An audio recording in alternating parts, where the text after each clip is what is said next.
Glory to God. చేతుల పైకి బిగ్గరగా స్తోత్రం చెప్పండి, కొంచెం గట్టిగా. హల్లెలూయా. మంచిది పిల్లరా. ప్రభు యొక్క సన్నిధానంలో ఉదయకాల సమయమందు కూడొచ్చిన మీ అందరికీ ఈస్టర్ శుభాకాంక్షలు తెలియపరుస్తున్నాను. ఇవాళ ఏంటి స్పెషల్? ఈస్టర్ అంటే పునరుద్ధానం. మన గుడ్ ఫ్రైడే అయింది. యేసుక్రీస్తును సిలువ వేసిన రోజు మొన్న శుక్రవారం. ఆ రోజు 4 వరకు అందరు కూడా వచ్చారు. ఓకే. సో ఈరోజు ఆయన తిరిగి లేచిన పునరుద్ధాన దినం. యేసుక్రీస్తు సజీవుడు. ఎంతమంది నమ్ముతున్నారు? ఆయన సజీవుడు గనుకనే మనమందరం ఇక్కడ సజీవులుగా ఉన్నాం. సజీవుడు అని ఎందుకు యేసు ప్రభు అని అంటున్నారు? యేసుక్రీస్తు గురించి ఈ లోకంలో ఎంతోమంది ఆయనకు ముందు వచ్చిన వారు ఉన్నారు, వెనకాల వచ్చిన వారు ఉన్నారు. అందరూ చనిపోయారు కానీ ఒక్కరు తిరిగి లేవలేదు. ఆయన ఒక్కడ మాత్రమే తిరిగి లేచిన వాడు. అందుచేతనే ఆయన సజీవుడు అని వాక్యం చెప్తుంది. ప్రకటన గ్రంథంలో 1:18 చూస్తే అడంటాడు, నేను మొదటి వాడను కడపటి వాడను, మృతుడనైతేనే కానీ ఇదిగో యుగ యుగములు సజీవుడనై జీవించున్నాను. Okay. I'm the first, I'm the last. Though I dead, I'm the living one. నేను సజీవుడనై ఉన్నానని ప్రభు సెలవిస్తున్నాడు. కనుక ప్రపంచమంతటా ఎంతో గొప్ప గొప్ప మేధావులు చనిపోయారు, కానీ వారు సమాధులు అలాగే ఉండిపోయినాయి.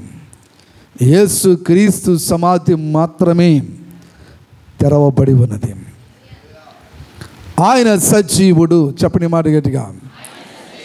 ఆయన సజీవుడు. ఎందుకు ఆయన సజీవుడు అంటే, ఇందాక చదవబడిన వాక్య భాగంలో కీర్తనలు మనం చదివాం. కీర్తనలు 16వ కీర్తన 10వ వచనములు చూస్తున్నట్లయితే అక్కడ మంచి మాట వ్రాయబడి ఉంది.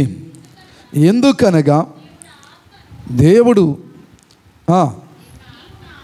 నీవు నా ఆత్మను పాతాళములో విడిచిపెట్టవు, నీ పరిశుద్ధిని కుళ్ళు పట్టనీయవు. అది వై జీసస్ ఇస్ అలైవ్. యేసు క్రీస్తు ఎందుకు సజీవుడు అంటే, ఆయన ఇచ్చే సాక్ష్యం. నీవున్న ఆత్మను పాతాళములో విడిచిపెట్టవు, నీ పరిశుద్ధిని కుళ్ళి పట్టనీయవు. అది ఆయన కుళ్ళిపోకుండా, సమాధిలో ఉండిపోకుండా, పాతాళంలో విడిచిపెట్టబడకుండా ఆయన లేపబడినవాడు. హల్లెలూయా.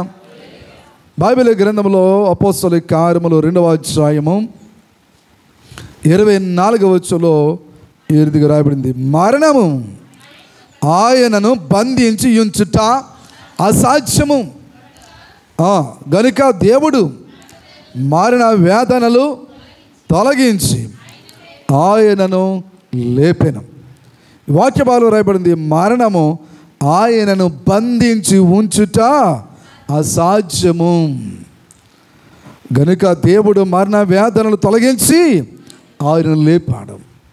కాబట్టి మరణము ఆయనను బంధించి ఉంచుట అసాధ్యము గనుక ఆయన సజీవుడై తిరిగి లేచిన దేవుడు.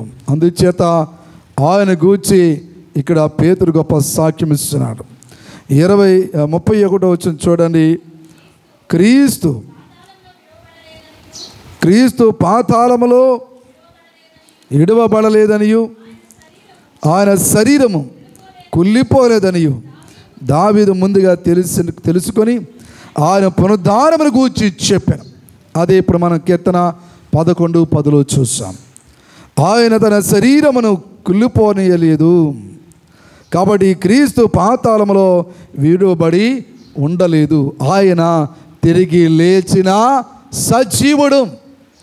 ఆయన సజీవుడు కనుకనే తిరిగి లేచుండ కనుక యేసుక్రీస్తు తిరిగి లేచినప్పుడు మొట్టమొదటిగా ఆయన చూచింది ఎవరు అంటే మగ్దలేనే మరియ, మరికొందరు స్త్రీలు. యేసు ప్రభు శిష్యులకు ఆయన కనబడ్డాడు. ఒక్కసారి 500 మందికి ఆయన కనబడ్డాడు. మరొకసారి 2 ఆయన కనబడ్డాడు. ఆ 2 గురించి ఈరోజు దేవుని యొక్క వాక్యాన్ని మీ ముందు ఉంచాలని ఆశపడుతూ ఉన్నాను. ఆ 2లో ఉన్న ప్రత్యేకత ఏమిటి? ఎవరు ఆ 2? లూకాసు సువార్త 24వ అధ్యాయం. లూకాసు సువార్త 24వ అధ్యాయము దయచేసి తెరవండి. లూకాసు సువార్త 24వ అధ్యాయము 13వ వచనం నుండి 35వ వచనం వరకు మంచి వాక్య భాగం ఇక్కడ. ఇదిగో ఆ దినమందే వారిలో 2 యెరూషలేమునకు ఆమడ దూరమున ఉన్న ఎమ్మాయి అను ఒక గ్రామమునకు వెళ్ళుచు జరిగిన ఈ సంగతులన్నిటి గూర్చి ఒకరితో నొకరు సంభాషించుచుండిరి. వారు సంభాషించుచు ఆలోచించుకొనుచుండగా యేసు తానే దగ్గరికి వచ్చి వారితో కూడా నడిచెను. చాలు ప్రియులారా, ఇక్కడ చదవబడిన వాక్య భాగంలో చూసినట్లయితే ఈ లేఖన భాగంలో ఎమ్మాయి అనేటువంటి మార్గము గుండగా వెలుచున్నప్పుడు ఎమ్మాయి గ్రామం మనకు వెలుచు ఉంటుండగా 2 వ్యక్తులు తమలో తాము మాట్లాడుకొనిచున్నారు. ఎవరి గురించి మాట్లాడుకొనిచున్నారంటే యేసు క్రీస్తు యొక్క సిలువ మరణమును గురించి వాళ్ళు మాట్లాడుకుంటూ వెళ్తూ ఉన్నారు. ఇంతలో ఆయన వారి దగ్గరికి వచ్చి వారితో కూడా నడిచెను. హల్లెలూయా. ఈ లేఖన భాగంలో మొట్టమొదటి మీకు చెప్పే మాట ఏంటంటే Jesus walked with them. Jesus walked with the 2 disciples. ఈ 2 శిష్యులతో, 2 మనుష్యులతో ఆయన నడిచాడు. వారితో నడుచుటకు ఆయన వారితో బయలు వెళ్ళాడు. వారితో నడుచుచు ఆయన సంభాషణ అంతా వింటూ ఉన్నాడు. ఎవరి సంభాషణ? 2 సంభాషణ వింటూ ఉన్నారు. వారు 2 కూడా ఏమేమో మాట్లాడుకొనిచున్నట్టుగా వాక్య భాగంలో మనకు కనబడుతుంది. ఏమిటి ఆ విషయం అంటే యేసు క్రీస్తు గురించి ప్రవచించబడిన లేఖనములు, ఆయనతో ఏమి మాట్లాడుకొనిచ్చారు. అందులో ముఖ్యంగా ఒక వ్యక్తి పేరు మెన్షన్ చేయబడింది. వారిలో క్లయోప అనేవాడు యెరూషలేములో బస చేయుచుండి ఈ దినములో అక్కడ జరిగిన సంగతులు నీ ఒక్కడివే ఎరుగవా. దేవునికి స్తోత్రం. హల్లెలూయా. ఆ మాట రాయబడింది. యేసు ప్రభువు వారు ఆయనతో నడుచుచుండగా వారు ఆయనను గుర్తుపట్టలేదట. They could not recognise him even though they were walking with him. వారు యేసును గుర్తుపట్టలేకపోయారు. కాబట్టి పిల్లలు గమనించండి, వారు గుర్తుపట్టలేకుండానే మనలో కూడా ఇతను కూడా ఒకడు. వీళ్ళు ఎక్కడి నుంచి బయలుదేరుతున్నారంటే యెరూషలేము నుండి ఎమ్మాయి గ్రామమునికి వెళ్తున్నారు. దగ్గరగా యెరూషలేము నుండి ఎమ్మాయి గ్రామానికి 10 నుండి 12 కిలోమీటర్ల దూరం ఉంటుంది. వీళ్ళు ఎలాగెళ్తున్నారు? నడిచి వెళ్తున్నారు. చెప్పండి, ఏం చేస్తున్నారు వీళ్ళందరూ? గడి చెప్పండి. మీరు ఇక్కడికి రావడానికి, మీ ఇంటి నుంచి మధ్యపేట చర్చి రావడానికి, ఈ చర్చికి రావడానికి ఎంత దూరం పట్టింది? ఎన్ని కిలోమీటర్లు పట్టింది? 8 కిలోమీటర్లు. కిలోమీటరా, 2, 3, 4, 5? మన 1/2 కిలోమీటర్ నడవడానికి కష్టం, కిలోమీటర్ నడవడానికి కష్టం. యేసు ప్రభు అక్కడ ఎన్ని కిలోమీటర్లు నడిచాడండి? 12 కిలోమీటర్లు. శిష్యులు ఎంత కిలోమీటర్లు నడిచారు? అక్కడ 12 కిలోమీటర్లు. యేసు ప్రభు నడకంతా కూడా సువార్త నడకనే జరిగింది. గమనించండి, వారు ఆయన గుర్తుపట్టలేకపోయారట. అందుచేత వారు చెప్పుకునే విషయాలన్నీ వింటున్నప్పుడు ఇవి సంగతి నీకు తెలియదా? నజరేయుడైన యేసు అనే వ్యక్తి నీకు తెలియదా? ఆయనను వారు మరణ శిక్షకు అప్పగించారు, సిలువ వేశారు, ఆయన సమాధి చెయ్యబడ్డాడు అని చెప్పి ఈ విషయాలన్నీ మాట్లాడుకుంటూ ఉన్నారు. మన ప్రధాన యాజకులు, అధికారులు ఆయనను ఎలాగో మరణ శిక్షకు అప్పగించి సిలువ వేయించరు నీకు తెలియదా? ఇశ్రాయేలు విమోచింపబోవాడు ఈయనే అని మేము నిరీక్షించుంటిమి. ఇదిగాక ఈ సంగతులు జరిగి నేటికి 3 దినములు ఆయన. హల్లెలూయా. ఇశ్రాయేలీయులను విమోచించువాడు ఈయనే అని మేము నిరీక్షించుచున్నాం. ఎవరు ఈయన? ఈ యేసు ఎవరు అంటే సజీవుడైన యేసు, ఇశ్రాయేలీయులను విమోచించువాడు. ఇశ్రాయేలీయులనగా ఆనాటి కాలంలో యూదుల సందర్భంలో, యూదుల కాంటెక్స్ట్లో రాయబడింది కనుక ఇశ్రాయేలీయులను విమోచించువాడు. కేవలం ఇశ్రాయేలీయులు మాత్రమే కాదు, భూలోకంలో ఉన్నటువంటి ప్రజలందరినీ, అన్యజనులందరినీ తమ తమ పాపముల నుండి, శాపముల నుండి విడిపించువాడు. అందుచేత వారు ఏమంటున్నారు? అయితే మాలో కొందరు స్త్రీలు తెల్లవారుగానే సమాధి వద్దకు వెళ్ళి ఆయన దేహమును కానవచ్చి, దేహమును కానక వచ్చి కొందరు దేవదూతలు తమకు కనబడి ఆయన బ్రతికి ఉన్నాడని చెప్పిరని మాతో చెప్పి మాకు విస్మయము కలుగజేస్తారు. విస్మయము కలుగజేస్తారు. ఏమంటున్నాడు ఇక్కడ వాక్య భాగంలో? కొందరు స్త్రీలు తెల్లవారిగానే వెళ్ళారని ఉదయాన్నే. ఎక్కడికి వెళ్ళారు? తెల్లవారిగానే వెళ్ళారు. ఇంకేనంటే దానికి ఇంకా వివరణ యోహాను సువార్త 21వ అధ్యాయంలో చాలా క్లియర్ రాశాడు. వారు ఇంకను చీకటి ఉండగానే పెందలకడనే లేచి ఆదివారమున ఇంకను చీకటి ఉండగానే మగ్దలేని మరియయు పెందలకడ లేచింది. స్తోత్రం చెప్పండి. ఎప్పుడు లేచింది మగ్దలేని మరియా? గట్టిగా స్తోత్రం చెప్పండి. ఎప్పుడు లేచింది చెప్పండి. ఆమె పెందలకడ లేచింది. ఎవరిని చూడడానికి? నజరేయుడైన యేసును, పునరుద్ధానుడైన యేసును చూడడానికి ఆమె పెందలకడ లేచింది గనుక ఆ విషయాన్ని జ్ఞాపకం చేస్తున్నారు వీళ్ళు. కొందరు స్త్రీలు తెల్లవారుక మునిపే ముందుగానే సమాధి దగ్గరికి వెళ్ళారు. ఆయన ఖాళీ సమాధిని చూసి వారు వచ్చి మాకు చెప్పగా మాకు ఆశ్చర్యము కలిగింది, మేము విస్మయము పొందితిమి. హల్లెలూయా. కొందరు దేవదూతలు తమకు కనబడి, ఎవరు కనబడ్డారట? దేవదూతలు కనబడ్డారని వారు సాక్ష్యం ఇస్తున్నారు. ఇలా మాట్లాడుకుంటూ వెళ్తున్నప్పుడు ఇక్కడ జరిగిన సంగతి ఏంటంటే, మాతో కూడా ఉన్న వారిలో కొందరు సమాధి వద్దకు వెళ్ళి ఆ స్త్రీలు చెప్పినట్టు కొనుగోనిరి. మాతో ఉన్నవారు కొంతమంది వెళ్ళారు, ఆ స్త్రీలు చెప్పినట్టు చూశారు.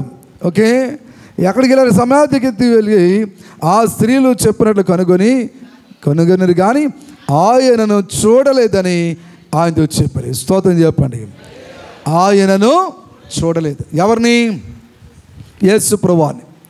ఎందుకు యేసు ప్రభువాన్ని చూడలేకపోయారంటే, వారు కనబడే వరకు, ఆయన కనబడే వరకు వారు అక్కడ ఉండలేకపోయారు. హల్లెలూయా. ఆయన కనబడే వరకు అక్కడ వారు ఉండలేకపోయారు. ఎందుకు అంటే వాక్య భాగాలు మనం చూస్తున్నప్పుడు యోహాను సువార్తలో 20 అధ్యాయంలో చూస్తే 20 అధ్యాయంలో 20 అధ్యాయము 10వ వచనం. అంతటా ఆ శిష్యులు తిరిగి తమ వారి వద్దకు వెళ్ళిపోయారు. శిష్యులు అక్కడికి వచ్చారు కానీ ఆయన కనబడే వరకు అక్కడ ఉండలేకపోయారు. అయితే మరియా సమాధి బయట నిలిచి ఏడ్చుచుండెను. ఆమె ఏడ్చుచు సమాధిలో వంగుచుడగా తెల్లని వస్త్రము ధరించిన 2 దేవదూతలు యేసు దేహము ఉంచబడిన స్థలములో తల వైపున ఒకడును కాళ్ళ వైపున ఒకడును కూర్చుని ఉండుట కనబడెను. స్తోత్రం చెప్పండి గట్టిగా. పిల్లలు గమనించండి. యేసు క్రీస్తు తిరిగి లేచాడని మగ్దలేని మరియా వెళ్ళి పేతురుకు మిగిలిన శిష్యులకు చెప్పినప్పుడు వారు వచ్చారు. వచ్చి చూచి వెళ్ళిపోయారు. వారు ఇంకా పోనీ ఆయన కనబడతాడేమని కనిపెట్టలేకపోయారు. కానీ మగ్దలేని మరియ మాత్రం ఆమె అక్కడేనే కూర్చుండి ఏడ్చి సమాధి బయట నిలిచి ఏడ్చుచుండెను. అంటే ఆమె యేసును చూచేవారికి అక్కడ నిలబడి ఉంది. ఎవరిని చూసే వరకు? యేసును చూసే వరకు నిలబడి ఓపుకతో ఏడుస్తుంది, ఓపుకతో నిలబడి ఉంది, కనిపెడుతూ ఉంది. దేవుని చూడాలనుకున్న వారు, దేవుని శక్తిని చూడాలనుకున్న వారు, దేవుని కార్యాలు చూడాలనుకున్న వారు ఆయన కొరకు ఓపుకతో కనిపెట్టాలి. ఇలా చర్చకు అలా కార్యాలు జరిగిపోతాయని ఆశించేవారిగా ఉండకుండా ఆయన కార్యము చేసే వరకు ఓపుకతో కనిపెట్టి ఉండాలి. మరియలో ఓర్పు సహనము ఉంది. అందుచేతనే ఆమె ఏడ్చుచూ ఉండగా, ఆమె సమాధిలో తొంగు చూడగా ఏమి కనబడిందంట? తెల్లని వస్త్రములు ధరించినటువంటి 2 దేవదూతలు యేసు యొక్క దేహము యొద్ద కాళ్ళ వైపున ఒకరు, తల వైపున ఒకరు కూర్చునిట ఆమె చూచింది. ఆమె ఓపుకతో కనిపెట్టింది కనుక ఏమి చేస్తుంది? దేవదూతలను చూడగలిగింది. రెండవదిగా ఆమె ఇంకా చూస్తుంటే యేసు ప్రభువారు ఆమెకు ప్రత్యక్షమైనప్పుడు ఆమె తోటమాలని అనుకున్నదట. ఆ సమయంలో ఏమో జరిగిందో తెలుసా? ఆమె గురించి ఆయన అంటాడు వాక్య భాగంలోని, నీవు ఎవరిని వెదకుచున్నావు? చూడనమాట, నీవు యేసు. అమ్మా, ఎందుకు ఏడ్చుచున్నావు? నువ్వు ఎవరిని ఎదుగుచున్నావు? ఓకే, ఎవరిని వెతుకుచున్నావు? ఆమెను అడిగగా ఆమె ఆయనను తోటమాలనుకొని, అయ్యా నీవు ఆయనను మోసుకొని పోయిన ఎడల ఆయన ఎక్కడ పెట్టావో నాతో చెప్పు, నేను ఆయన ఎత్తుకొని పోతాను. దేవునికి స్తోత్రం చెప్పండి గట్టిగా. ఆమెలో ఎంత ఆసక్తి ఉందో చూడండి, ఎంత తృష్ణ ఉందో చూడండి. ఆ తోటమాలని అనుకొని యేసు ప్రభుతోనే మాట్లాడుతుంది. ఆమె అంటూ ఉంది, అయ్యా ప్రభు అంటున్నాడు, అమ్మా నువ్వెవరిని వెతుకుచున్నావు అంటే ఆయన యేసు అన్న సంగతి ఆమెకు తెలియగలిగిపోయింది. అందుచేత ఏమంటుంది? ప్రభు, అయ్యా నీవు ఆయనను మోసుకొని పోయినాడలా. ఏమండి, ఎవరైనా మోసుకెళ్ళిపోతారా? అంటే ఆయనలో ఉన్న ఎవరైనా ఆయన మోసుకుని వెళ్ళిపోతారేమో అంటే ఆయన అంత గొప్ప శక్తి ఉంది కనుక మోసుకుని వెళ్ళిపోతారు. అందుచేత నువ్వు ఆయన మోసుకుని వెళ్ళిపోయిన ఎడలా ఎక్కడ ఉంచావో నాకు చెప్పు. ఏకంగా మోసుకుని వెళ్ళిపోయలేదు తర్వాత సంగతి. నువ్వు ఎక్కడ పెట్టావంటే అర్థం ఏంటి? ఈ తీసుకుని వెళ్ళిపోయాడని అర్థం. నువ్వు మోసుకుని వెళ్ళిపోయిన ఎడలా ఎక్కడ పెట్టావో నాకు చెప్పు, నేను వెళ్ళి ఆయన ఎత్తుకుని వచ్చేస్తాను. స్తోత్రం చెప్పండి గట్టిగా. ఆమె ఆశ, ఆ దేహాన్ని ఎక్కడ పెట్టావో చెప్పు, నేను మోసుకుని వస్తానంటుంది, ఎత్తుకుని వచ్చేస్తానంటుంది. అంటే దేవుని కొరకు కనిపెట్టిన వారికి దేవుని కార్యాలు కనబడతాయి.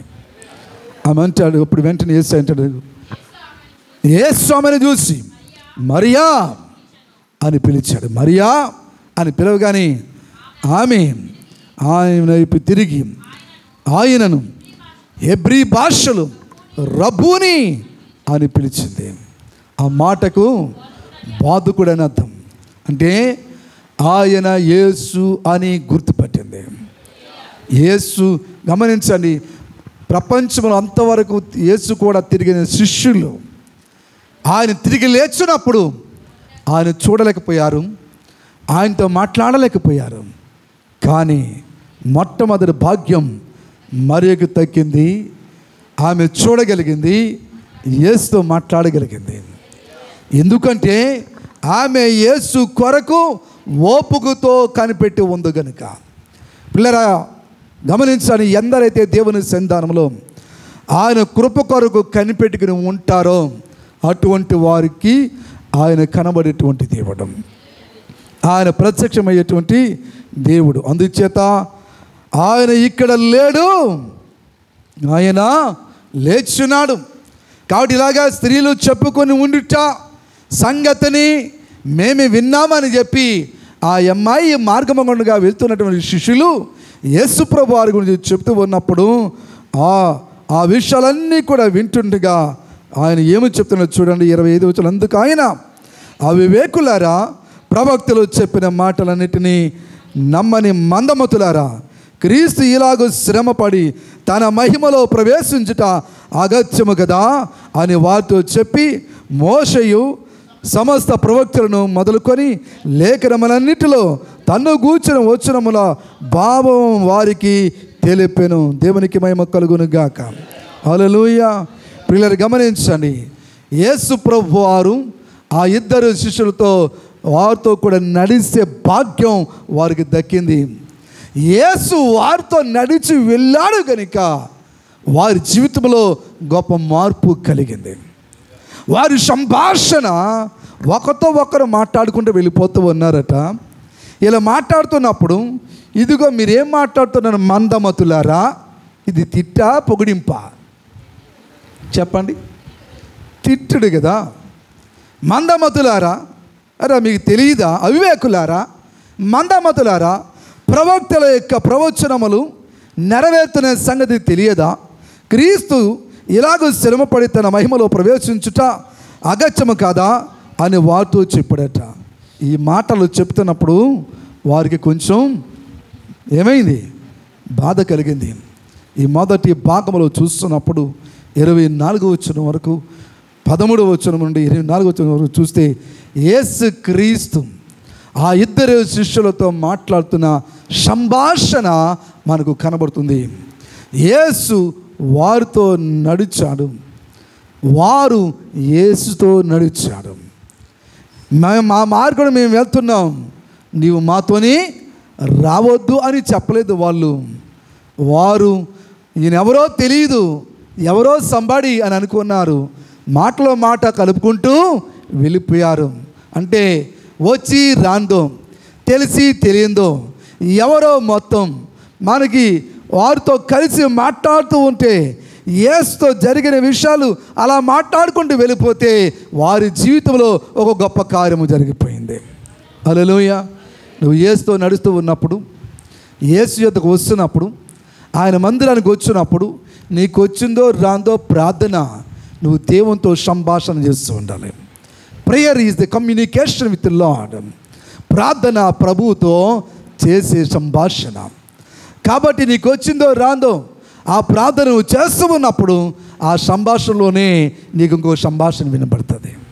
హల్లెలూయా.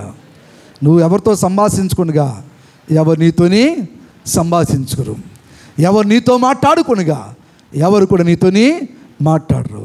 కాబట్టి నువ్వు యేసుతో మాట్లాడితేనే కానీ యేసు మనతో మాట్లాడరు. మనం యేసుతో మాట్లాడాలి, యేసుతో సంభాషించాలి.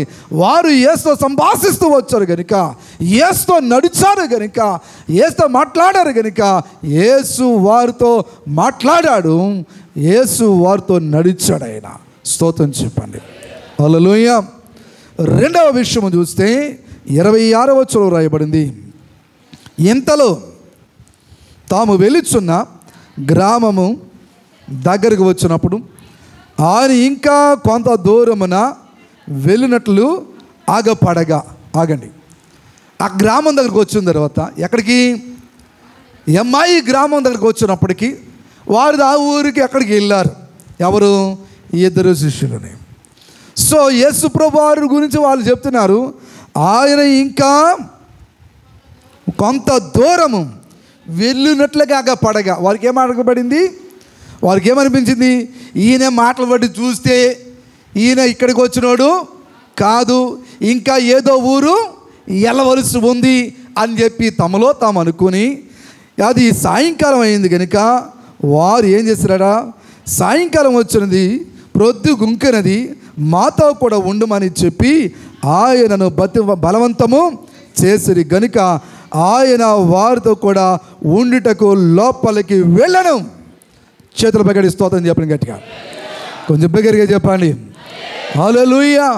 పిల్లల జాత గమనించినది వాక్య భాగంలో మొట్టమొదటిది, దే వాక్డ్ విత్ జీసస్. వారు యేసుతో నడిచారు. రెండవది, they invited Jesus or they compelled Jesus into their house. వారు యేసుతో నడిచారు, యేసును వారి ఇంటిలోనికి ఆహ్వానించారు. యేసుని ఇంటిలోనికి ఆహ్వానించడానికి ఆ వాక్య భాగంలో రాయబడింది. ఇది సాయంకాలం అయింది కనుక, ప్రొద్దు గుంకునది కనుక ఈరోజు మాతో కూడా ఉండమని చెప్పి ఆయనను బలవంతము చేస్తారు. ఆయన బ్రతిమలాడారు, అయ్యా ఈవినింగ్ అయిపోయింది, please come and stay with us.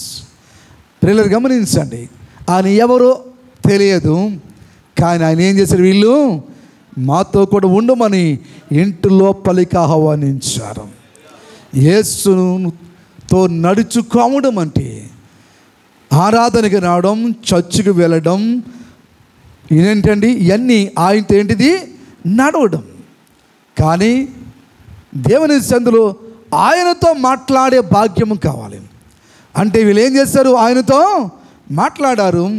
ఆడు చూస్తే దే ఇన్వైటెడ్ హిమ్, వారు ఆయనను లోపలికి ఇంటిలోకి ఆహ్వానించారు, రమ్మని బలవంతము చేస్తారు.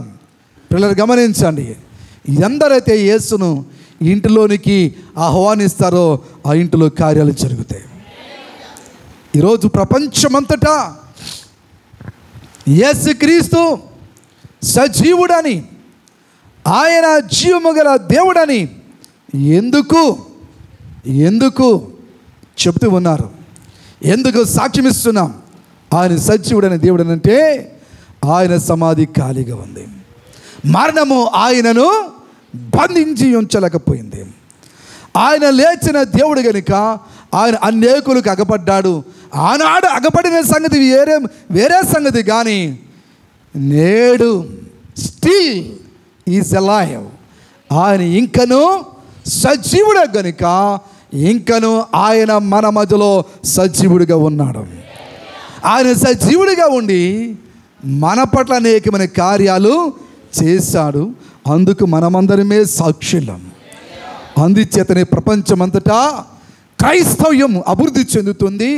అనేకులు క్రైస్తవులు వెంబడిస్తున్నారు క్రీస్తునంటే కేవలము ఆయనలో జీవం ఉండెను, ఆ జీవము మనుష్యులకు వెలుగై ఉండెను. ఆయనలో వెలుగు ఉంది, ఆయనలో జీవం ఉంది. అందుచేత వెలుగున్న యొద్దకే పురుగులు వెళ్తాయి, జీవమున్న చోటికే బలహీనులు వెళ్తారు. ఆయనలో జీవం ఉంది కనుక బలహీనులైన వారందరూ ఆయన దగ్గరికి వెళుతున్నారు. ఆయనలో వెలుగు ఉంది కనుక చీకటిలో ఉన్నవారు ఆయన యొద్దకి వెళుతున్నారు. I am the light of the world అని ప్రభు చెప్పాడు. నేను లోకమునకు వెలుగై ఉన్నాను. ఆయన మన జీవితాలు వెలిగించాడు, అనేకమైన బ్రతుకులను మార్చాడు. దురాత్మతో పీడింపబడుచున్న వారిని, చీకటి శక్తులతో బంధించబడి ఉన్న వారిని, రోగాలతో బాధపడుచున్న వారిని అనేకులను ఆయన స్వస్థపరిచాడు కనుక ఆయన సజీవుడు. హల్లెలూయా! ఆయన సజీవుడు. జీవము కలిగిన యేసయ్య నేటికి సజీవముగానే ఉన్నాడు కనుక అందుకు మనమందరము సాక్షులమై ఉన్నాం. మనమే సాక్షులం. కాబట్టి పిల్లలు గమనించండి, వారు యేసును లోపలికి ఆహ్వానించారు. ఆయన ఏ ఊరో ఏవాడో అడగలేదు. అయ్యా మీది ఏ ఊరు, ఏ వాడ, ఎక్కడికి వెళ్తారు, ఎందుకు వెళ్తున్నారు, ఇటువంటి ప్రశ్నలు ఏమీ లేవు. ఏమైందో ఏంటో తెలియదు. తెలియని వాణిని లోపలికి ఆహ్వానించారు. యేసు అంటే ఎవరో నీకు తెలియకపోవచ్చు, కానీ ఆయనను గనుక నీవు లోపలికి ఆహ్వానించగలిగితే you will see some kind of miracle in your life. నీ జీవితంలో ఏదో ఒక అద్భుతమును నువ్వు చూడగలుగుతావు. వారు లోపలికి ఆహ్వానించారు కనుక వారికి ఏమి జరిగిందో చూద్దాం. వర్స్ 30. ఆయన వారితో కూడా భోజనమునకు కూర్చున్నప్పుడు, హల్లెలూయా, ఆయన వారితో కూడా భోజనమునకు ఎంత భాగ్యం దక్కింది. నడిచారు, ఓకే. రెండోది ఆయనను ఆహ్వానించారు. మూడోది ఆయనతో కూర్చున్నారు. దేనికి? భోజనానికి. ఆయనతో కూర్చుండే భాగ్యము దక్కింది. ఆయన భోజనము కూర్చున్నప్పుడు ఒక రొట్టెను పట్టుకొని స్తోత్రము చేసి దాన్ని విరిచి వారికి పంచిపెట్టగా వారి కన్నులు తెరవబడి ఆయనను గుర్తుపట్టిరి. అంతటా ఆయన వారికి అదృశ్యుడాయను. చప్పట్లు కొట్టి ప్రభువును స్తుతించండి గట్టిగా. హల్లెలూయా, హల్లెలూయా. ప్రియులారా, ఈ లేఖన భాగం చూస్తే they walked with Jesus and they invited Jesus and they sat with Jesus, they ate with Jesus, and then their eyes were opened. వారు యేసుతో నడిచారు, యేసును ఆహ్వానించారు, యేసుతో మాట్లాడారు, యేసుతో కూర్చున్నారు, యేసుతో కలిసి భోజనము చేశారు. అప్పుడు ఆయన ఒక రొట్టెను ఎత్తుకొని స్తోత్రము చేసి వారికి పంచిపెట్టగా వారికి ఏమి కలిగిందో తెలుసా? వారి కన్నులు తెరవబడిన. గడిగ స్తోత్రం చెల్లిద్దాం. ఏం తెరబడింది? వారి కన్నులు తెరవబడ్డాయి. ఎందుకు తెరబడ్డాయి కన్నులు? ఆయన ఇచ్చిన రొట్టె, ఆయన చేత్తో ఇచ్చినది తిన్నారు కనుక వారు కన్నులు తెరవబడ్డాయి. పిల్లలు గమనించండి, యేసును మనలోనికి ఆహ్వానిస్తే, మన హృదయంలోనికి ఆహ్వానిస్తే మన కన్నులు తెరవబడతాయి, మన ఆత్మీయ నేత్రాలు తెరవబడతాయి, మన మనోనేత్రాలు తెరవబడతాయి. అప్పుడు వారు ఆయనను గుర్తుపట్టిరి. They could recognise him. వారు ఆయనను గుర్తుపెట్టారు.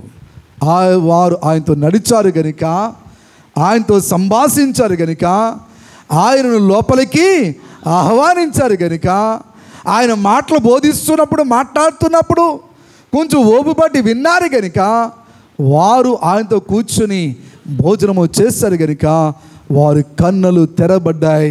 వారు ఆయనను గుర్తుపట్టారు. స్తోత్రం చెప్పండి. హల్లెలూయా. వారు ఆయనను గుర్తుపట్టారు. They recognised him, they identified him. వారు గుర్తుపట్టారు. పిల్లలు గమనించండి, యేసు అంటే ఎవరో తెలియాలి అంటే నువ్వు ఆయనతో సంభాషించాలి, ఆయన దగ్గర రావాలి. నా దగ్గర రండి, నేను మీకు విశ్రాంతినిస్తానని ప్రభు పిలుస్తున్నాడు. నా దగ్గరకు వచ్చి వారిని తలగా చేస్తాను కానీ తోకగా చేయనని ప్రభు చెప్తున్నాడు. కాబట్టి ఆయన దగ్గరకు వచ్చి వారిని ఆయన ఏమి చేస్తాడు తెలుసా? ఆస్వాదించేటువంటి దేవుడు. యేసును నమ్ముకొని చెడిపోయిన వాడు ప్రపంచంలో ఒక్కడు లేడు. ఒకవేళ ఎవడైనా చెడిపోడంటే అది వాడి బలహీనత, వాడి వ్యసనం. అదే తప్ప యేసు క్రీస్తు ఎప్పటికీ పరిశుద్ధుడే, ఎప్పటికీ సజీవుడే, నిన్న నేడు నిరంతరము ఏకరీతిగా ఉన్నవాడు. Is the same yesterday, today and for ever. ఆయన నిన్న నేడు నిరంతరమును ఏకరీతిగా ఉన్న దేవుడు. కాబట్టి ప్రియులారా, ఆయన చూసే భాగ్యం మాకు దక్కింది. ఆయనను గుర్తుపట్టిరి. చెప్పండి గట్టిగా, చెప్పండి అమ్మాట గారు చెప్పండి. ఆయనను గుర్తుపట్టిరి. ఎవరిని? చెప్పండి, ఎవరిని? యేసు ప్రభువును గుర్తుపట్టిరి. అంటే నువ్వెంతవరకు ఒప్పుకుతూ ఉండాలి తెలుసా? నువ్వు నమ్ముకున్న యేసు ఎవరో పూర్తిగా నువ్వు తెలుసుకునే వరకు ఆయన సందులో ఒప్పుకు పట్టాలి. ఏదో రెండు పొడి మాటలు తెలుసుకుని, లేదా బయట వాళ్ళు ఏదో చెప్పి ఆయన అమెరికా వాళ్ళు దేవుడు, బ్రిటిష్ వాళ్ళు దేవుడు అని రకరకాల ఆ మాటలు ఏదో చెబితే ఆ మాటలు వినడము కాదు. ఆయన ఎవరో తెలియాలంటే నువ్వు ఆయనతో నడవాలి, ఆయనతో సంభాషించాలి, ఆయన దగ్గర కూర్చోవాలి, ఆయనని నీటిలోనికి ఆహ్వానించాలి, ఆయనతో కలిసి భోజనము చేయాలి. యేసు ప్రభువు చెప్పిన మాట ప్రకటన గ్రంథములో, ఇదిగో నేను తలుపు యొద్ద నుండి తట్టుచున్నాను, ఎవడైనా తలుపు తీసినలా నేను లోపలికి వచ్చేదను, వానితో కలిసి భోజనం చేస్తారని ప్రభు చెప్తున్నాడు. If anyone open the door, ఎవరైనా తలుపు తెరిస్తే, I'm knocking at the door, నేను తలుపు ఎదురు తట్టుచున్నాను, ఎవరైనా తలుపు తెరిస్తే నేను లోపలికి వస్తాను, లోపలికి వచ్చి వారితో కలిసి భోజనం చేస్తాను. ఏం భోజనం చేస్తాడు ఆయన? కూరగాయల, శాకాహారమా, మాంసాహారమా, చికెనా, మటనా, చేపల? ఏం పెడతారు వస్తే చెప్పండి? ఏ భోజనం పెడతారు? ఏ భోజనం ఆయనకి కావాలి? నీ భోజనం ఆయనకి అక్కర్లేదు. నువ్వు ఆయనతో సహవాసం చేయడమే భోజనం. నువ్వు ఆయనతో సహవాసం చేస్తే నీకే తిరిగి భోజనం పెడతాడు ఆయన. హల్లెలూయా. సమరయ స్త్రీ దగ్గరికి వెళ్ళినప్పుడు సుకారు బావి దగ్గర ఆ స్త్రీ దగ్గరికి వెళ్ళి దాహమునికి ఏమని అడిగాడు ఆయన. కానీ నీళ్ళు తాగాడా? లేదు. ఆమె దాహము తీర్చాడు. ఆమె దాహము తీర్చాడు. నేనిచ్చి నీళ్ళు తాగవాడు ఎన్నడను దప్పికొనడం. హల్లెలూయా. యేసు ఇచ్చే నీళ్ళు తాగవాడు ఎన్నడను దప్పికొనడం ఆయన సెలవిచ్చాడు. కాబట్టి ఆయన మన దాహము తీర్చేవాడు, ఆయన మన దప్పిక తీర్చేవాడు, ఆయనే మన ఆకలి తీర్చేవాడు. వారు ఎప్పుడైతే వారి కన్నులు తెరవబడ్డాయో వారు ఆయనను చూచారు. వెంటనే ఆయన అదృశ్యుడాయన. స్తోత్రం చెప్పండి. ఇప్పుడు అసలైన సంభాషణ కనబడుతుంది. ఇప్పుడు ఏం జరిగిందంట? వారు అంతగా చేయడానికి గల కారణం యేసును చూడడానికి, యేసుతో సంభాషించడానికి, యేసుతో నడవడానికి, యేసును లోపలికి ఆహ్వానించడానికి గల కారణం ఏమిటో తెలుసా? చదవండి వాక్య భాగంలో 32వ వచనం, లోకాసువార్త 24:32 చదవండి. అప్పుడు వారు ఆయన త్రోవలో మనతో మాట్లాడుచు లేఖనములను మనకు బోధపరచుచున్నప్పుడు మన ఉదయం మనలో మండలేదా అని ఒకరితో ఒకడు చెప్పుకొనిరి. హల్లెలూయా.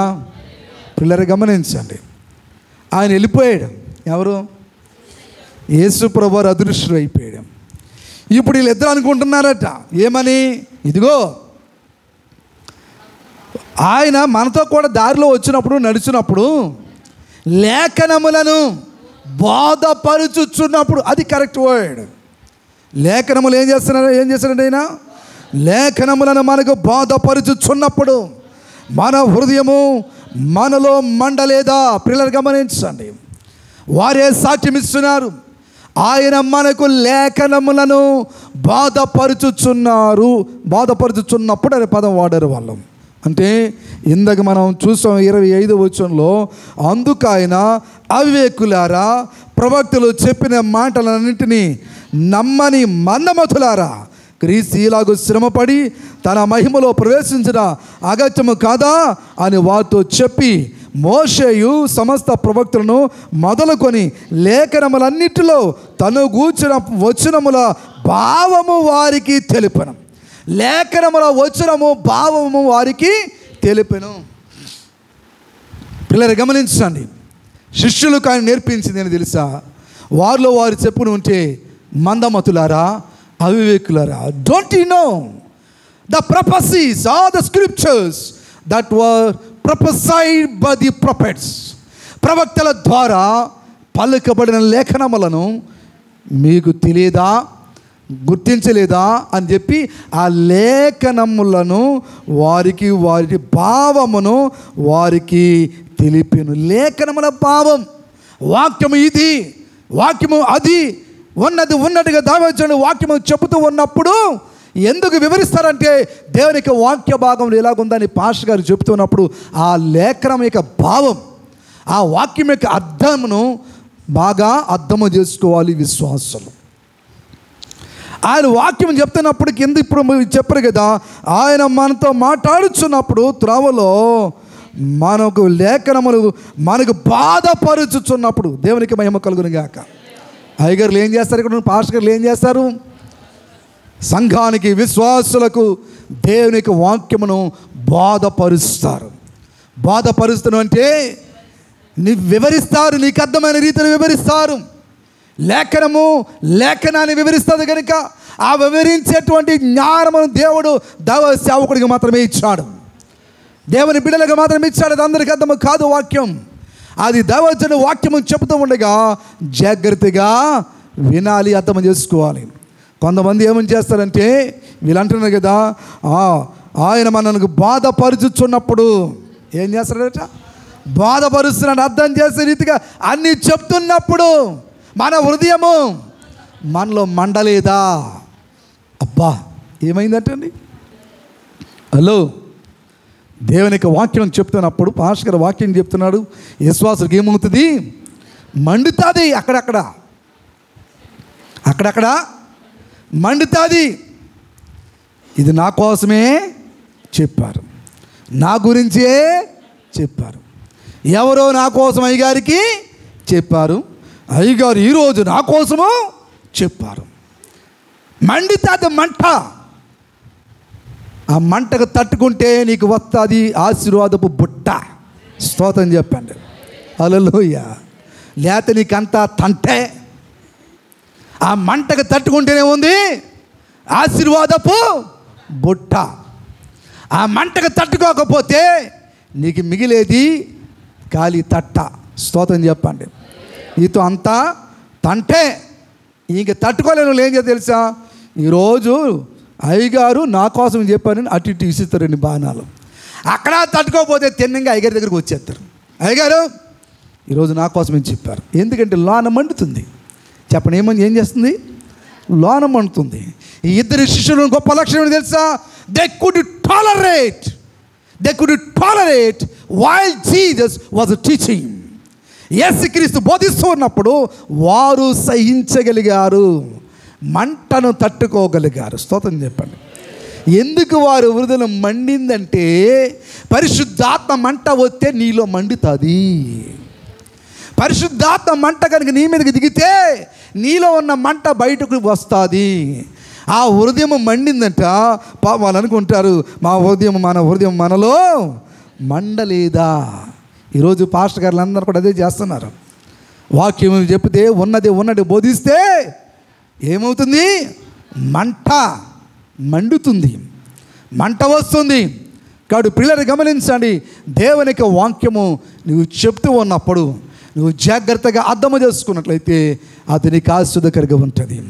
గమనించండి, వారికి అంత మండినా ఎక్కడైనా సరే వారి అమ్మాయి మార్గం గుండా వచ్చి గ్రామం వరకు వచ్చే వరకు కూడా ఎక్కడైనా దారిలో ఏటయా నువ్వు మాకు చెప్తున్నావు, ఇంతవరకు ఏం తెలియదని మేము చెప్పాం, ఆయన గురించి నీకేం తెలియదని మేము చెప్తే నువ్వు మాకు తిరిగి చెప్తావా అని చెప్పి వాళ్ళు ప్రశ్నించవచ్చు. కానీ ప్రశ్నించారా? ప్రశ్నించారా? ఈయన ఎందుకు చెప్పుతున్నాడో, ఈయనెవరో అని చెప్పి లేఖనముల గురించి తీసుకు చెప్తూ ఉంటే, బోధపరుస్తూ ఉంటే ఆ బోధ అంతా కూడా జాతి విన్నారు. దావోచనుడు దేవుని యొక్క వాక్యాన్ని చెప్తూ ఉన్నప్పుడు, బోధపరుస్తున్నప్పుడు బోధను జాగ్రత్తగా వింటే అతనికి ఆశీర్వాదకరంగా మారుతుంది. వారు సహించారు. బోధపరుస్తున్నప్పుడు జాగ్రత్తగా విన్నారు, ఓపిక పట్టారు, సహించారు. అంతా కూడా మండిలో లేవండి. ఎవడైనా వరదలు మండి ఇంట్లోకి పిలుస్తారా? ఇప్పుడు నేను గట్టిగా మీకు వాక్యం చెప్పాను అనుకోండి, నన్ను ఇంట్లోకి రానిస్తారా? మీరు రానిస్తారా? అయ్యగారి మొఖం చూసి అక్కడ చూస్తారు, ఇటు తలుపులు వేస్తారు. ఇక్కడే అటువంటి విశ్వాసులు కూడా ఉన్నారు ఈ రోజులోని. అయ్యగారు ఇటు చూస్తారు, అటు తలుపులు వేసేస్తారు. ఎందుకు? లోపల ఉన్న మంట. అదేందా? అయ్యగారు ఇటు చూస్తారు, మొఖం అటు తిప్పుతారు. కారణం లోపల ఉన్న మంట. వీళ్ళ మోకాలు తిప్పిన వాళ్ళు కాదు, వీళ్ళు. స్తోత్రం చెప్పండి. వీళ్ళ మోకాలు తిప్పిన వాళ్ళు కాదు. మంట వచ్చినా, హృదయం మండినా, అది గిలగిలగా కొట్టుకున్నా కొంచెం ఓపిక పట్టారు. ఏం చేశారు వీళ్ళు? ఓపిక పట్టారు. అమ్మో ఈయన చెప్పి ఏదో సంథింగ్ డిఫరెంట్ అని ఓపిక పట్టారు. కనుకనే నిజంగా we need to appreciate them. వాళ్ళు మంట మండినా, వారు హృదయం మండినప్పటికీ, బాధ కలిగినప్పటికీ, they invited Jesus into their house. వారు యేసును వారి ఇంటిలోనికి ఆహ్వానించారు. కనుకనే వారు నేత్రాలు తెరపడ్డాయి. They could see Jesus. Hallelujah. వీళ్ళు ఎంత ధన్యులే తెలుసా? యేసు ప్రభువారు మరియమ్మతో నడవలేదు, పేతురు శిష్యులతో వీళ్ళందరితోటి నడవలేదు, కానీ వీళ్ళతో మాత్రము నడిచి వెళ్ళాడు. కాబట్టి ఆ నడిచి వెళ్ళినప్పుడు చాలాసేపు మాట్లాడాడు, సంభాషించాడు, లేఖనాలను వివరించాడు. ఇంట్లోకి రమ్మంటే వీళ్ళు కూర్చున్నాడు. They compel him. వారు ఆయనను బలవంతం చేశారు. ఏమండి, గద్దించుకోండి. ఎవరైనా బలవంతం చేసి మా ఇంటికి రండి అంటారు ఏంటి? చెప్పండి. ఎవరైనా మిమ్మల్ని యవనస్తులు ఎవరైనా తిట్టి పెద్దోళ్ళు గద్దించారనుకోండి, వాళ్ళ ఇంట్లోకి రమ్మని చెప్పి కుర్చీ వేస్తారా? వస్తే కనీసం కుర్చీ కూడా వేయరు. గద్దిస్తే ఎవరైనా లోపలికి రానిస్తారా? ఈయన గద్దించి బుద్ధి చెప్పి మందమతులారా, అవివేకులారా అని తిట్టినప్పటికీ కూడా వారి హృదయం యేసు కొరకు తెరబడింది. వారి హృదయం లేఖనములు వారు తెరబడింది. మంట మండుతుంది. వాక్యం చెప్తున్నప్పుడు లేఖనములు చెప్తున్నాడు, మండుతుంది. అర్థమైందా? వీళ్ళ అమ్మాయికి పాపం ఇలా నడుచుకుంటూ వెళ్ళిపోతూ ఉన్నారు. ఇలా వెళ్ళిపోతూ ఉంటే చెప్పండి వెళ్ళిపోతున్నారు. వెళ్ళి మీరు మాట్లాడుతుంది ఏంటి అని అడిగారు వెనకాల ఉండి. ఈయన ఎవరో వాళ్ళకి తెలీదు, వారు ఆయనను చూడలేదు. కొంతమంది మనం కూడా చేసే తప్పులు అలాంటివే. గోడకి చెవులు ఉంటాయని సంగతి మనకు తెలియదు. అప్పుడప్పుడు మనం కూడా అయ్యే తప్పులు చేస్తాం. తెలియకో ఏదేదో మాట్లాడేసుకుంటూ ఉంటాం. కానీ గోడకి చెవులు వస్తామంటే కొన్నిసార్లు. అర్థమైందా? వీళ్ళు ఏదేదో మాట్లాడుకుంటున్నారు, కానీ ఆయన అక్కడ ఉండి నడిచి వారితో మాట్లాడడం మొదలుపెట్టాడు. కాబట్టి పిల్లలు గమనించండి, వారు హృదయం మండినా ఏం చేశారు? యేసును ఇంటిలోనికి ఆహ్వానించారు. కనుక యేసుతో మాట్లాడే భాగ్యం దక్కింది, యేసుతో కూర్చునే భాగ్యం దక్కింది, యేసుతో తినే భాగ్యం దక్కింది. ఆయన చేత రొట్టె పెడితే అది తిన్నప్పుడు వారి నేత్రాలు తెరపడ్డాయి. రొట్టె దేవుని జీవపు మాట. ప్రభు దేవుడు అంటాడు కదా, the man shall not live by bread alone. మనుష్యుడు రొట్టె వలన మాత్రమే కాక దేవుని నోట నుండి వచ్చు ప్రతి మాట మూలముగా జీవించను. హల్లెలూయా. రొట్టె మూలంగా మాత్రమే కాదు మనుషుడు బ్రతికేది, దేవుని మాట మూలంగా బ్రతుకుతాడు. ఇప్పుడు దేవుని యొక్క మాట, ఆ రొట్టె దేవుని యొక్క వాక్యమునికి సాదృశ్యం. దేవుని సందులో ఆ వాక్యము ఎవరైతే జాగ్రత్తగా వింటారో, బైబిల్ జాగ్రత్తగా ఎందరైతే చదువుతారో, అర్థం చేసుకుంటారో, అప్పుడే వారు ఆత్మీయ నేత్రాలు తెరవబడతాయి. లోక సంబంధమైన జ్ఞానముతో చదివితే వాక్యం అర్థము కాదు. నువ్వు వాక్యము చదువుతున్నప్పుడు దైవికమైన ఆత్మతో చదివితే వాక్యము నీకు అర్థమవుతుంది. అప్పుడు నీ నేత్రాలు తెరవబడతాయి. అందుచేతని పరిశుద్ధ గ్రంథమును చదువుతున్నప్పుడు ప్రభువా నువ్వు నాతో మాట్లాడని నువ్వు జాగ్రత్తగా చదివితే వాక్యము నీకు స్పష్టముగా అర్థమవుతుంది. లేఖనములను ధ్యానించాలి, లేఖనములను అర్థము చేసుకోవాలి, లేఖనములను జాగ్రత్తగా వినాలి.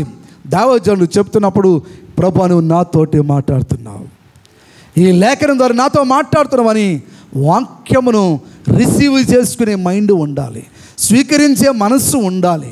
అప్పుడే వాక్యము నిన్ను దీవిస్తుంది. నమ్మితే స్తోత్రం చెప్పు గట్టిగా. వారు ఆర్థిక చేశారు కనుక ఇప్పుడు వారు ఏమయ్యారు, ఎలా ఉన్నారు చూద్దాం. 33వ వచనం.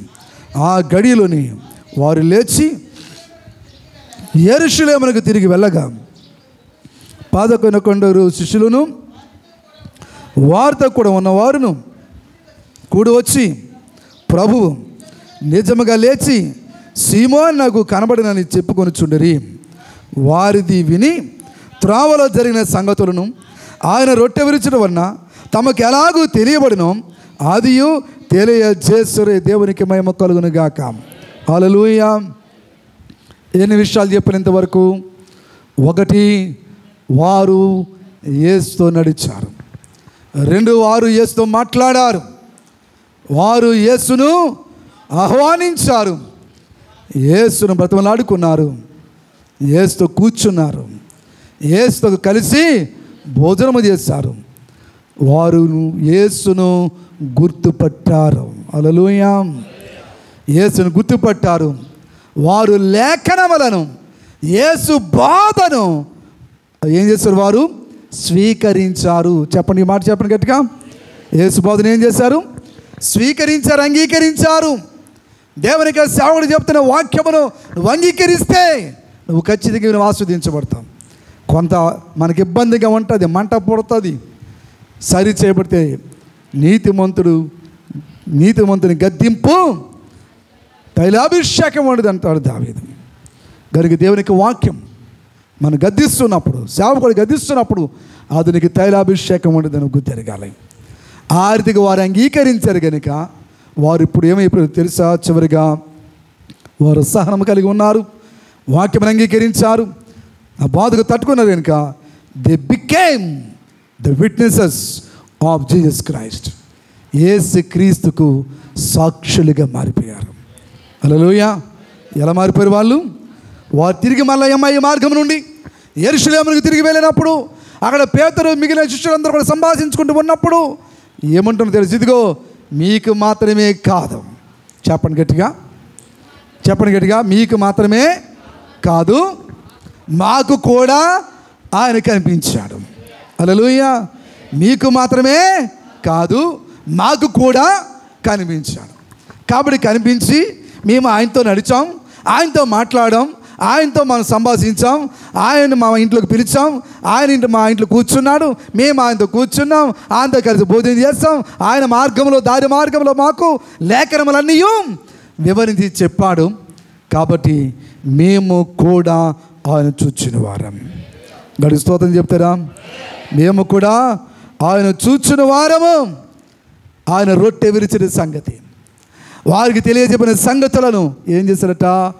మిగిలిన శిష్యులకు చెప్తున్నారు. అంటే మీరు మాత్రమే కాదు, మేము కూడా విన్నాం. మీరు మాత్రమే కాదు చూద్దాం, మేము కూడా చూసాం. దేవుని సందులో ఆయన ఎదుకు వచ్చిన వారు, విశ్వాసులైన వారు, పాత వాళ్ళు మాత్రమే కాదు, కొత్త వాళ్ళు ఏంటి, పాత వాళ్ళు ఏంటి, ప్రతి ఒక్కరును యేసును ఎరిగే వారిగా ఉండాలి. స్తోత్రం చెప్పండి గట్టిగా. యేసును ఎరగాలంటే నీ మటుకు నువ్వే అనుభవంలోనికి రావాలి. నీ మటుకు నువ్వే యేసును ఆహ్వానించాలి. ఆయన ఉన్నవాడు నన్ను వాడు నా దేవుడు కనుక ప్రభుని మనలోనికి ఆహ్వానించాలి. ప్రభువా, నీవు నిజమైన దేవుడు అని, సజీవుడు అని నేను నమ్ముకొని ఉన్నాను గనుక నీవు నాతో మాట్లాడు. స్తోత్రం చెప్పండి గట్టిగా. నీవు నాతో మాట్లాడు. ఆయన నాతో మాట్లాడాడు. అందుచేత నేను ఆయన మాట విని సేవకు వచ్చాను, పరిచర్యకు వచ్చాను. నాతో మాట్లాడిన దేవుడు అనేకులతో మాట్లాడాడు. మీతో కూడా ఆయన మాట్లాడతాడు. నువ్వు ఆయనతో నడిస్తే, ఆయన ఎదుకు వస్తే, ఆయన ఆహ్వానిస్తే, ఆయన ఉంటే ఆయన నీతో కూడా మాట్లాడతాడు. ప్రభువా, నీవు నా జీవితంలోకి రమ్మని ఆ నీ ఇంట్లోకి ఆయన ఆహ్వానిస్తే ఆయన నీలోనికి వస్తాడు. ఇంట్లో నువ్వు దెయ్యాలను ఆహ్వానిస్తే దెయ్యాలే వస్తాయి, దేవుడిని ఆహ్వానిస్తే దేవుడు వస్తాడు. ఏంటండి? ఎవరిని ఆహ్వానిస్తే వారే వస్తారు. ఎంతమంది యేసును మీ ఇంటిలోనికి ఆహ్వానించాలనుకుంటున్నారు? చేతులు ఎత్తండి. హల్లెలూయా, హల్లెలూయా. మరి ఆయన మీ ఇంట్లోకి వస్తే ఏం పెడతారు? చేపల, చికెనా, మటనా? ఏం పెడతారు మీ ఇంట్లో కొడితే? ఒకప్పుడు శరీరంగా ఉన్నప్పుడు ఆయన తిన్నాడు, తిరిగి లేచిన తర్వాత కూడా ఆయన తిన్నాడు. కానీ ఇప్పుడు మనకి ఆయన పెట్టే దేవుడు, ఇక మన దగ్గర తినేవాడు కాడు, మనకి పెట్టేటువంటి వాడు. కనుక హృదయం అనే తలుపు తెరిచి ప్రభుని ఆహ్వానిస్తే వారు ఎలా మారిపో తెలుసా? వాళ్ళే చెప్తున్నారు. వాళ్ళు చెప్తున్నప్పుడు మన హృదయం మండలేదా అన్నారు. కానీ హృదయం మండింది కదా, అయ్యగారిని వదిలేద్దాం, హృదయం మండింది కదా, పాస్ట్ గారిని వదిలేద్దాం అనుకున్నారా వాళ్ళు? లేదు, హృదయం మండినా అక్కడే ఉన్నారు. హృదయం గాయపరచబడినా ఇంట్లోకి పిలిచారు, అందుచేత ఆస్వాదించబడ్డారు. They became witnesses for Christ. క్రీస్తు కొరకు సాక్షులుగా మారారు. ఈరోజు పరిశుద్ధాత్మ దేవుడు మనకు చెప్పేది అదే. ఇద్దరు సాక్షుల కోసం మీకు చెప్తున్నాను. వారు దేవునితో నడిచారు, దేవునితో సంభాషించారు, యేసుతో. వారు యేసుని ఇంటిలోనికి ఆహ్వానించారు. ఇంకొక మాట పడింది, దే కంపెల్డ్ హిమ్, మాతో కూడా ఉండమని ఆయనను బలవంతము చేస్తారు. ఏం చేస్తారండి వీళ్ళు? బలవంతము చేస్తారంటే అర్థం ఏంటి తెలుసా? బ్రతిమలాడడం. దేవుడు నీ దగ్గర నీ ఇంట్లో ఉండాలి అంటే నువ్వు ఆయనను బ్రతిమలాడాలి. ప్రభా, నా ఇంట్లోకి రానైనా, ప్రభా నాలోకి రా, ప్రభా నా కుటుంబాన్ని దీవించు ప్రభా అని ఆయనను బ్రతిమలాడితే ఆయన నేను దీవిస్తాడు. ఒక ఆయన దేవునితో పోరాడి గెలిచాడు. నువ్వు నన్ను దీవిస్తేనే కానీ, నువ్వు నన్ను ఆస్వాదిస్తే కానీ నేను నిన్ను విడిచిపెట్టనని గట్టిగా పట్టుకున్నాడు. ఆయన వెళ్ళనీయనన్నాడు. ఎవరైనా? యాకోబు పెరిగిలాడాడు దేవునితో పోరాడాడు. నువ్వు నన్ను దీవిస్తేనే కానీ నేను నిన్ను వెళ్ళనీయను. యేసును మనం ఇంటిలోనికి ఆహ్వానించాలి, ఆయన బ్రతిమలాడుకోవాలి. అప్పుడు ఆయన మనలను కనికరించేటువంటి దేవుడు. కాబట్టి పరిశుద్ధాత్మ దేవుని సంధానంలో ఈ యొక్క సమయంలో మన హృదయాన్ని దేవునికి అప్పగించుకొని దేవునికి సాక్షులుగా జీవించుదాం. ప్రభువును మనలోనికి ఆహ్వానించుదాం. మన హృదయాలు అంకితం చేసుకుందాం, లేఖనమును అర్థం చేసుకుందాం. ఈ వాక్యము నాకు దేవుడు నాతో మాట్లాడాడు, నీ వాక్యం అంగీకరించే మనస్సు నాకు దయచే ప్రభువా. ఆనాడు ఈ శిష్యులిద్దరూ ఏదిగా సాక్షులుగా ఉండి ఎమ్మాయి మార్గమును విడిచిపెట్టి మళ్ళా యెరూషలేమునకు వెళ్ళి వారు క్రీస్తుకు సాక్షులుగా నిలబడి సాక్ష్యమిస్తున్నారు. అటువంటి కృప నాకు దయచే ప్రభువని ప్రభుత్వం ప్రార్థించుదాం. తల వంచండి, ప్రార్థనకి పెంచండి.